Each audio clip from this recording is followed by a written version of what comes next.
শান্তিপূর্ণভাবে ধর্ণা দিচ্ছিলাম, আমাদের যে বক্তব্য সেটা আমরা বলছিলাম, কিন্তু ওরা এত অসভ্যের মতো মহিলা পুলিশ এনে এত শক্তি দেখাচ্ছে, প্রত্যেকের ব্যথা লেগেছে, প্রত্যেকে আজকে চলছে এদের অসভ্যতার জন্য।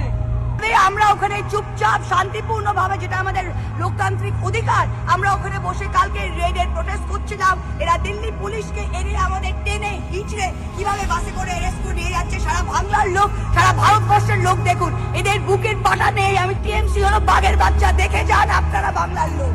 মমতা বন্দ্যোপাধ্যায় বাঘিনী, মমতা বন্দ্যোপাধ্যায় অগ্নিকন্যা। তিনি দেখিয়ে দিয়েছেন বাংলার মানুষকে, ভারতবর্ষকে, যে তারা বিজেপি বারবার করে হেরে যাচ্ছে, বাংলায় যাচ্ছে। আজ তারা চুরির পথ নিয়েছে। অমিত শাহর পুলিশ, অমিত শাহ আমাদেরকে যেভাবে অত্যাচার করেছে, প্রতিটি মহিলা এমপিকে, পুরুষ এমপিকে, আমরা এর প্রতিবাদ করছি। বাংলায় এরা হেরে যাবে আবারও, বাংলার মানুষ দেখিয়ে দেবে মমতা বন্দ্যোপাধ্যায় আবারও। हम लोग शांतिपूर्ण धरना दे रहे थे।